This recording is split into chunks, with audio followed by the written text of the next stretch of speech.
The day my wife came home in tears, clutching her swollen belly and shaking, I knew something inside me snapped.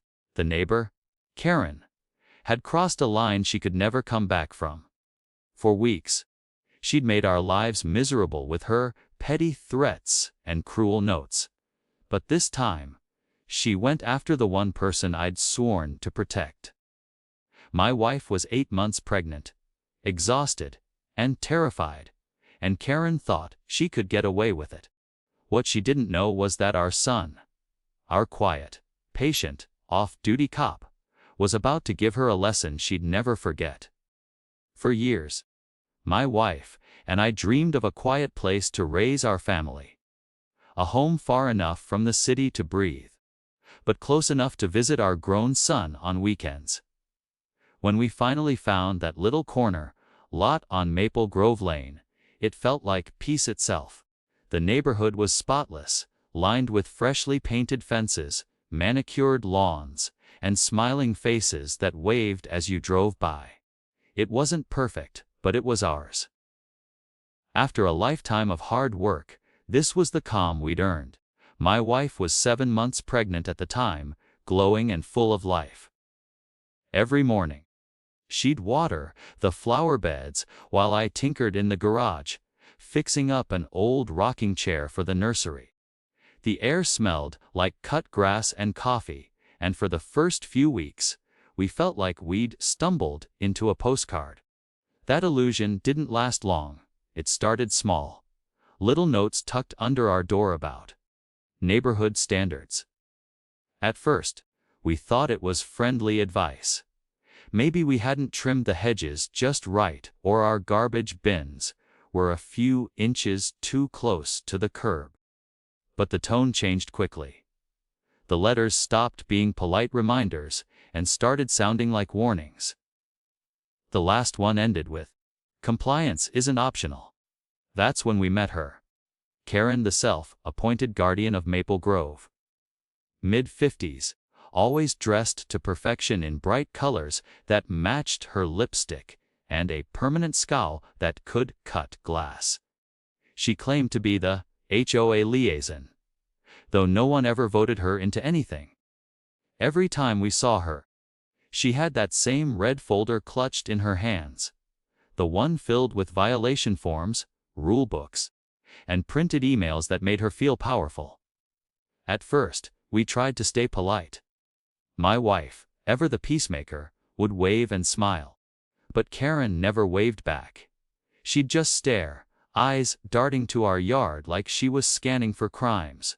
When my wife started putting out a few garden decorations, small, tasteful things to brighten up the front walk, Karen left a new letter the next morning about unauthorized displays. Then came the parking complaint. Apparently, my son's patrol car, parked out front during a weekend visit, didn't fit the community aesthetic. The irony of a neighborhood enforcer complaining about a police car wasn't lost on me. My wife just laughed it off, saying, "Maybe she'll calm down once the baby's here." I wanted to believe her. But every week brought something new. A fine for the color of our mailbox, a warning for leaving the porch light on past midnight, a photo taped to our door showing a leaf in our gutter circled in red ink. It was obsessive. I could feel the tension building, like a storm you know is coming but can't stop. My wife tried to ignore it, focusing on the nursery and her prenatal checkups. She was resilient, but I could see the strain in her smile. The peace we'd wanted was slipping away, replaced by anxiety every time we heard footsteps outside or saw Karen's red folder glinting in the sun. The final straw came one afternoon when I was at work. My wife called me, voice trembling, saying Karen had cornered her on the front porch. I could hear the fear in her breathing, the way she tried to stay calm as she told me Karen had been shouting about neighborhood standards. Again. Only this time, she'd stepped closer, close enough that my wife had to back away into the doorway. hand resting protectively on her stomach. That was the moment everything changed. I knew my son wouldn't take this lightly. He'd been patient, trying to stay out of it to keep things peaceful. But when I told him what had happened, his silence on the other end of the line said it all. Whatever restraint he'd been holding onto was gone. We had tried to be good neighbors.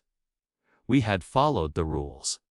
But now, it wasn't just about a fence or a mailbox. It was about safety, about respect, and about finally standing up to the woman who had mistaken kindness for weakness. What Karen didn't know was that the next time she showed her face, she wouldn't just be facing a scared pregnant woman. She'd be facing a cop. And not just any cop. Our son.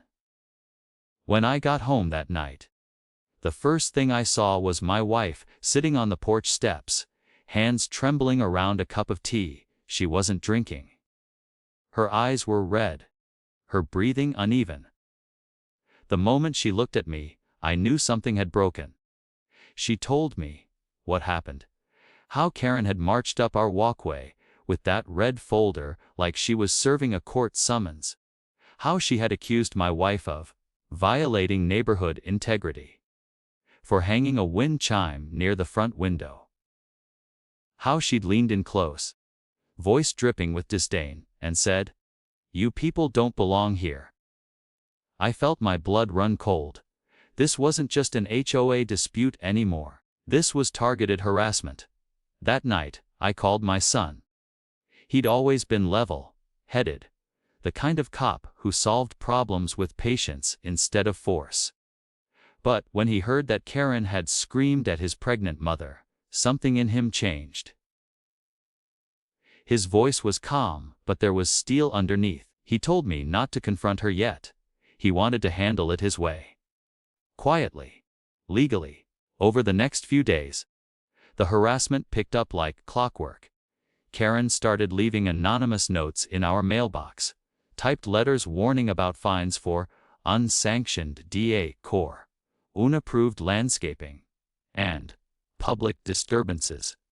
The phrasing was formal, but the venom behind the words was unmistakable. Then came the fines. First, a $75 notice for improper porch lighting. Then, $150 for unsightly refuse containers. The final straw was a $500 fine for failure to maintain yard compliance. The kicker. The attached photo was of our backyard, a private space that Karen could only have accessed by trespassing. My wife was exhausted, losing sleep. Every creak of the porch made her flinch. Every time she saw a flash of red out the window, she froze. I tried to reassure her, but I was boiling inside. That weekend, my son showed up unannounced. He'd taken time off, claiming he just wanted to visit. But I could tell from the look in his eyes that he was here for more than family time. He brought a small folder of his own, nothing flashy, just a manila envelope tucked under his arm. While my wife napped, he and I walked the property together. He took photos of the damage, the letters, the mailbox flag that had been bent backward. He even noticed the small camera, hidden under Karen's second-floor window, pointed directly at our yard. "She's documenting everything," he said quietly. "But what she doesn't realize is, so am I." Over the next week, my son started digging. He called the county office to verify the HOA's registration. Turns out, the so-called Maple Grove Homeowners Association wasn't even legally active anymore. It had dissolved years ago, but Karen had kept running it like her personal fiefdom. No one had questioned it, because everyone feared her retaliation. One neighbor, an older man named Frank, finally worked up the courage to talk. He admitted Karen had been harassing him too, fining him for having a birdbath too close to the sidewalk. She'd even had his garden hose reported as a tripping hazard. "She's a bully with paperwork," he told my son. "But she's got everyone scared." My son smiled faintly and said, "She won't scare anyone much longer." Still, Karen didn't let up. She escalated. We started getting daily letters. One morning, we woke up to find red paint splattered across our mailbox, with the words, OV, OT, scrawled on the pavement in front of our driveway. My wife broke down crying. When I filed a police report, the responding officer looked uncomfortable. "We've had complaints about her before," he said. "But without evidence, there's not much we can do." I almost laughed. Evidence was the one thing my son had in abundance.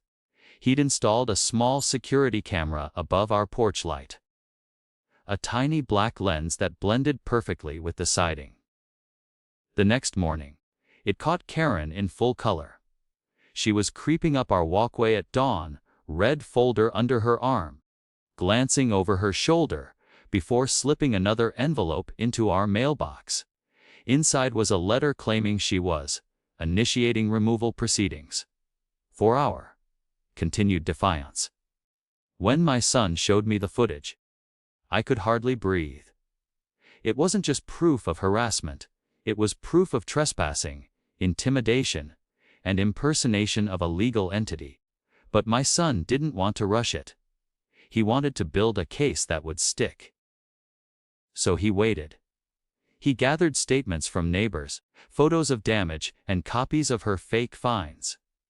Each piece of evidence went neatly into that same manila folder. Meanwhile, Karen kept digging her own hole. She started holding HOA meetings on her front lawn, barking orders at anyone who passed by. She told neighbors that we were lawbreakers, that our house would drag down property values. She even tried to get the mail carrier to stop delivering our mail, claiming our mailbox was non-compliant. By now, the whole street was talking. Some avoided her, others pretended to agree just to stay off her radar. My wife and I tried to stay invisible, but the stress was unbearable. Every knock on the door sent her heart racing. Then came the breaking point. One evening, as I was making dinner, my wife screamed from the porch. I ran out and saw Karen Sane standing inches from her face, red folder clutched in one hand, pointing with the other. She was shouting something about immediate removal. Her voice shrill, her expression twisted. My wife was pale, one hand on her stomach, the other gripping the railing. I rushed out, but before I could reach them, Karen threw the letter at her feet and stormed off, muttering something about getting the sheriff involved. That was the last straw. My son, who'd been sitting quietly inside reviewing his notes, stood up and said calmly, "All right, that's enough." The next morning, he made a few calls. I didn't know who exactly. His department, the county records office, maybe both. But whatever he did, it set things in motion. Karen, blissfully unaware, was busy preparing for her daughter's high school graduation. A big community event she'd been bragging about for months. She'd invited half the neighborhood, probably hoping to bask in the attention and authority she thought she had. Meanwhile, my son was quietly finalizing the case. He compiled the footage, the false fines, the trespassing evidence, and the witness statements. He'd even uncovered proof that she'd been collecting dues from several homeowners under the fake HOA's name and depositing them into her personal account. He submitted everything to the county attorney's office that Friday. By Sunday, the entire neighborhood knew something was happening. Karen's tone changed, nervous now, defensive. She started knocking on doors, demanding to know who had betrayed her, but no one answered. For once, the street was silent when she passed. And then, on the day of her daughter's graduation, the storm finally hit. The sun was bright, music playing, people gathered on the school lawn, clapping and cheering as students crossed the stage. Karen was in her usual bright red outfit, clutching her phone, pretending everything was perfect.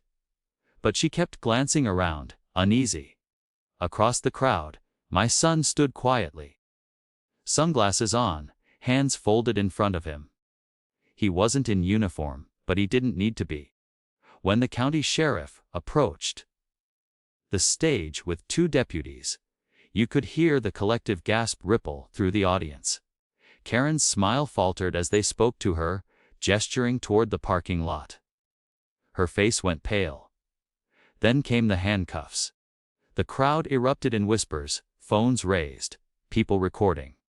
Her daughter stood frozen in shock, unable to move. And through it all, my son didn't say a word. He just watched as justice finally did what it was supposed to. Cliffhanger transition. That moment should have been the end of it. But it wasn't. What came next would change not just our street, but the entire way our community saw authority. Because Karen's downfall didn't just expose one person's corruption. It revealed the cracks in the entire system she'd built. The day of Karen's daughter's graduation was supposed to be perfect.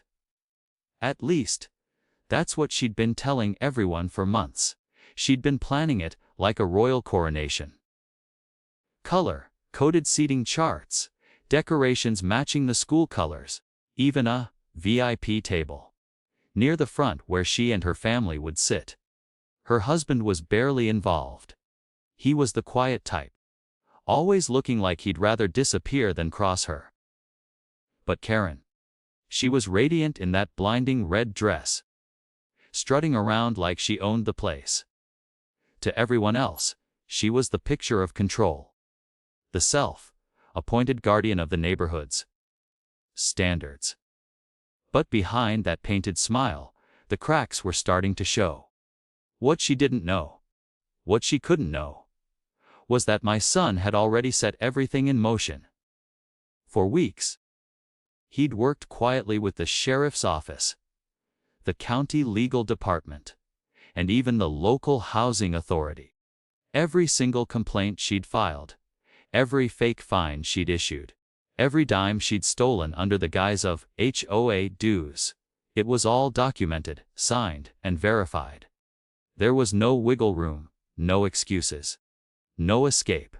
And that morning, as the sun rose over the town, justice was finally coming for her.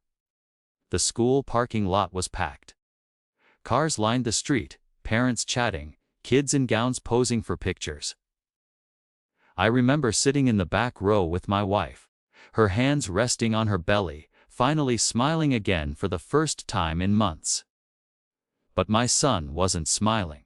He stood near the edge of the crowd, in plain clothes, sunglasses on, radio clipped discreetly to his belt. You wouldn't have known he was a cop unless you looked at the way he scanned the scene. Focused, steady, calculating. Karen spotted us before the ceremony began. She froze mid-step, her smile faltering just for a second. Then she recovered and gave a fake little wave, that smug kind that said, "You can't touch me." I didn't wave back. She turned to her group of friends. Other neighborhood busybodies she'd bullied into helping her. And started whispering. A few of them glanced our way, eyes wide, nervous. Maybe they'd heard the rumors. Maybe they already knew. The ceremony began. Students filed in, the principal gave his speech, and proud parents clapped and cheered. For a few fleeting minutes, everything felt normal. Peaceful, even. Then, midway through the ceremony, I noticed movement near the edge of the field. 2 sheriff's deputies in uniform. They weren't rushing, just walking with purpose, scanning the crowd. My son met them halfway, whispered something, and nodded. Karen didn't notice, yet. She was too busy filming the stage with her phone, trying to capture her daughter's moment of glory. Her laughter was loud, forced, echoing across the field. Then, just as her daughter stepped forward to receive her diploma, the sheriff himself approached her row. The murmurs began almost instantly. Parents turned their heads, students hesitated mid-step. Karen looked up, confused. "Mom," one of the deputies said quietly, "could you come with us, please?" Karen blinked, her smile stiff. "I'm sorry. What?" The sheriff showed her a folded document. "We have a warrant for your arrest." The color drained from her face.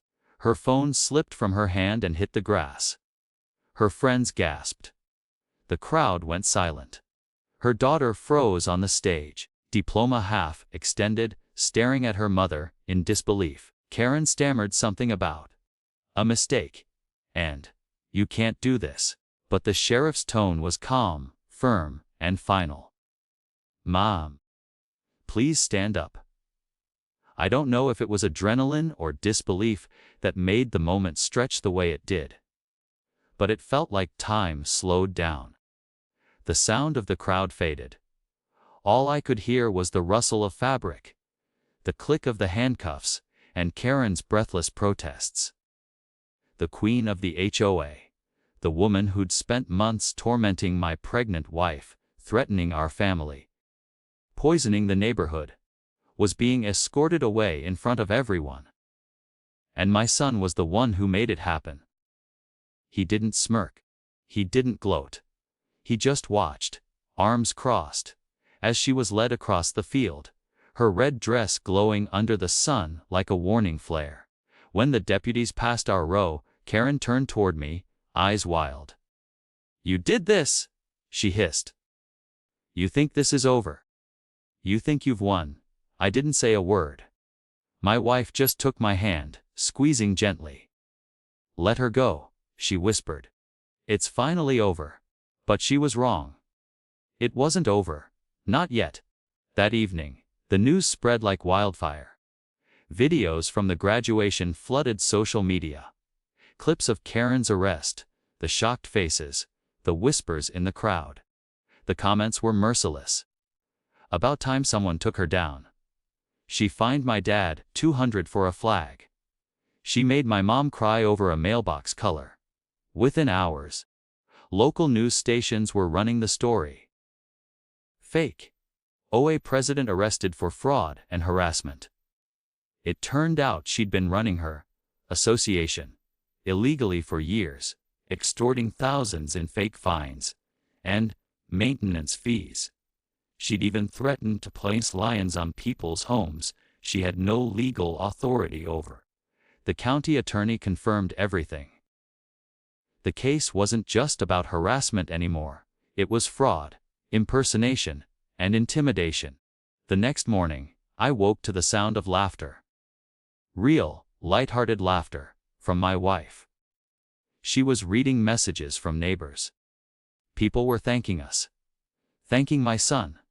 Thanking anyone who'd had the courage to finally stand up to her. One message said, "You don't know how much you've helped us. We were scared to speak up. Now we're free." Another said, "She ruined my mom's garden because it didn't match the neighborhood aesthetic. She deserves every bit of this." It wasn't about revenge anymore. It was about relief. But even in that moment of victory, there was a lingering unease. Because while Karen sat behind bars awaiting charges, the aftermath was only beginning. The documents my son uncovered revealed that several local officials had quietly ignored her fake filings for years. Nobody had checked her credentials. Nobody had stopped her.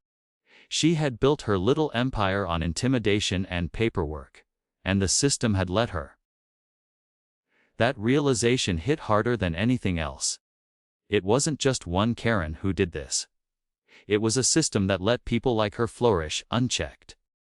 Still, justice, in its imperfect way, had arrived. A few days later, I drove past her house. The front lawn was empty. No banners, no signs, no folding chairs for her HOA meetings. Just silence. Her husband had packed up and left. Her car was gone. But what caught my eye wasn't the emptiness. It was the little wind chime my wife had hung months ago. The one Karen had called non-compliant. It still hung by our porch, swaying gently in the breeze.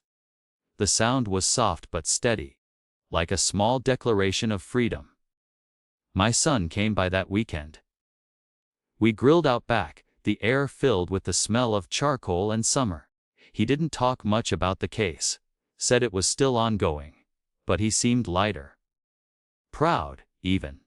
Before he left, he turned to me and said, "You know, Dad, people like her. They think rules make them powerful. But the real power is knowing when to stand up to them." I nodded. He was right. Because that's what this whole ordeal had been about. Not just one woman's cruelty, but standing up to it. Standing up when it's easier to stay quiet. Standing up when someone abuses power and calls it community. And yet, even as the dust settled, one question lingered in my mind. If Karen could do all this, if she could fool an entire neighborhood into believing her lies, fine people into submission, and bully families into fear, then how many other Karens were still out there, doing the same thing behind neatly painted fences and manicured lawns? Maybe this was just one victory in a much bigger war between ordinary people and those who think control gives them purpose. But as I listened to that wind chime sing, in the quiet evening air, I knew one thing for sure. In our neighborhood, her reign was over. For the first time in months, the air in Maple Grove felt different. Lighter. Calmer. It's strange how quickly peace can return once fear is gone. After Karen's arrest, the neighborhood fell into a silence that wasn't awkward, it was healing. The constant sound of her shouting, the tapping of her heels on the sidewalk, the flutter of papers shoved into mailboxes, it all stopped. And what replaced it wasn't chaos. It was unity. Neighbors who used to look away started stopping by to talk. One by one, they opened up about what she had done to them. Stories that sounded eerily similar to ours. Fines for flower colors, warnings for porch chairs, mandatory fees that always had to be paid directly to her. She'd ruled by intimidation, and now that she was gone, everyone was finally exhaling. The county investigation took months, but my son made sure the truth didn't get buried. The case was airtight. Every fake invoice, every falsified form, every dollar she'd stolen. It was all meticulously logged. The county prosecutor built an entire file from his reports, and the charges piled up like a tower she could no longer climb down from. Fraud, extortion, harassment, the list went on. Her husband cooperated early, turning over documents that proved she'd been funneling HOA fees into a private account. That was the nail in the coffin. When the trial finally came, the courtroom was packed. Nearly half the neighborhood showed up. My wife and I sat near the back, her hand resting gently on her belly, our son in uniform at her side. Karen sat at the defense table, her red lipstick gone, her usual confidence replaced with exhaustion. For the first time, she looked small. The woman who had once strutted across lawns, like she owned them, couldn't even meet anyone's eyes. The judge read the charges one by one, and with each count, you could feel the weight of her actions settling on her shoulders. When the verdict was announced, guilty on multiple counts, a ripple of quiet relief swept through the room. Nobody clapped. Nobody cheered. It wasn't a moment for celebration. It was the end of something ugly. And when the sentence came, community service, restitution, and probation, it wasn't as much as some hoped for. But it was enough. Enough to make her accountable. Enough to stop her from ever hurting another family again. After the trial, life slowly returned to normal. The house across the street, the one she'd turned into her HOA headquarters, was eventually sold. The new owners, a young couple with 2 little kids, painted the porch blue, and filled the yard with toys. For the first time in years, laughter echoed down the street again. The county officially dissolved the fake HOA, and the remaining neighbors came together to form a real, voluntary community group, one built on transparency, kindness, and mutual respect. My son helped them draft their charter, making sure no one would ever abuse that kind of authority again. And my wife, she finally found peace. The stress of those months had taken a toll, but she was strong. Stronger than she knew.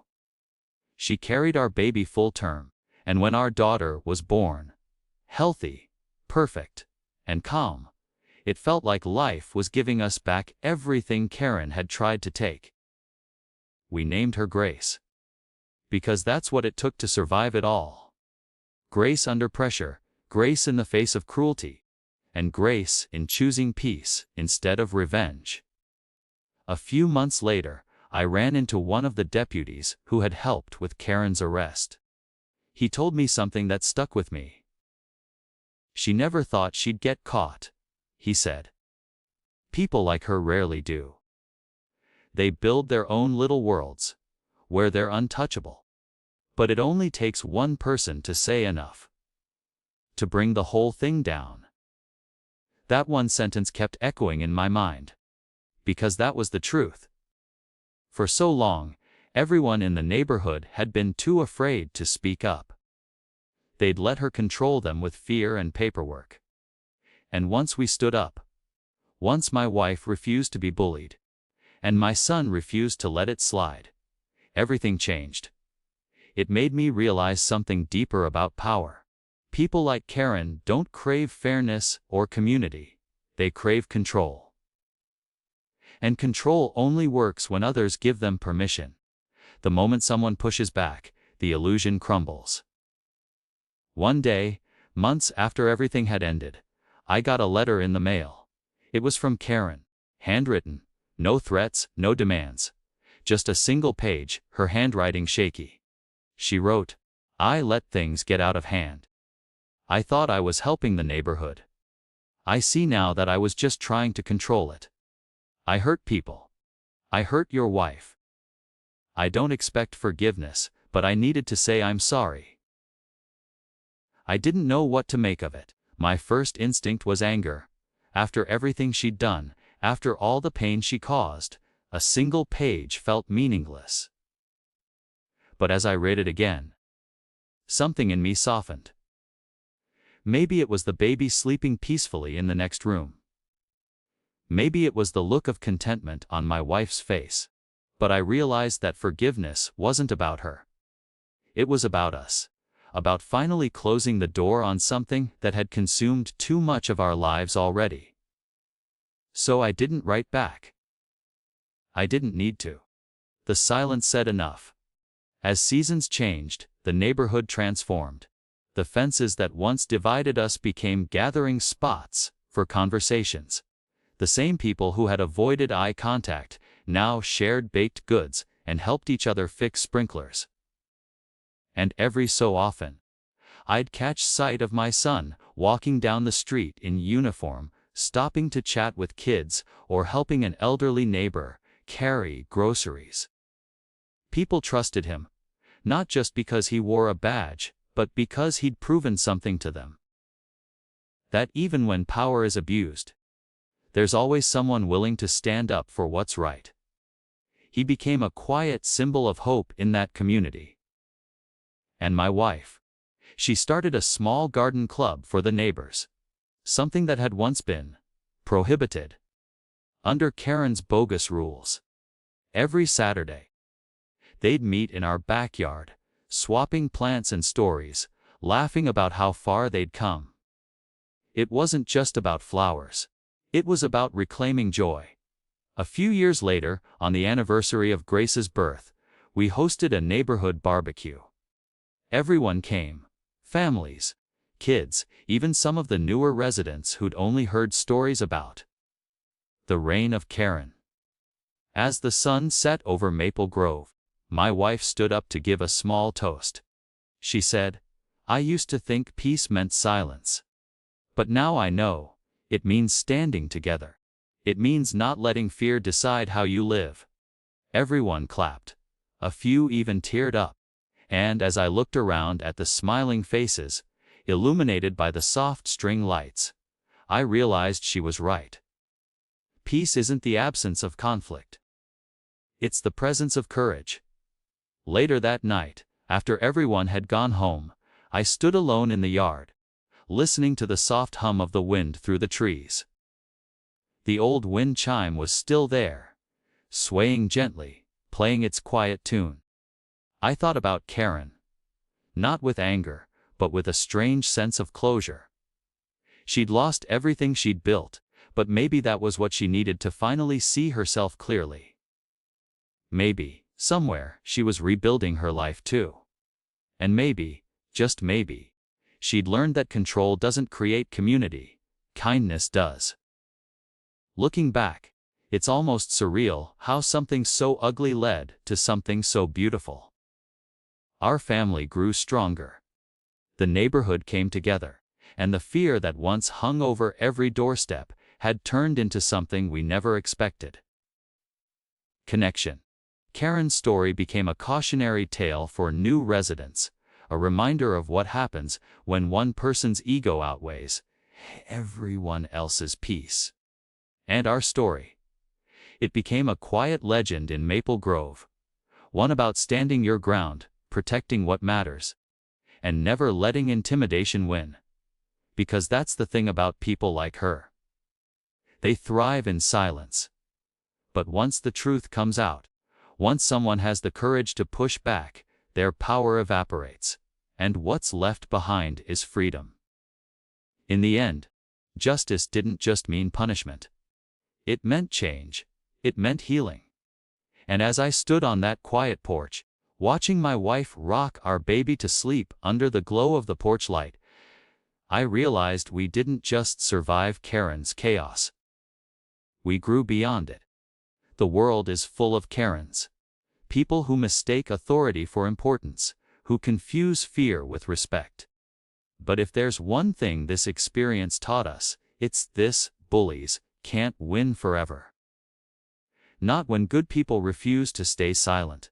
And as the night breeze carried the sound of that little wind chime through the air, I smiled and thought, let them come. We're ready now.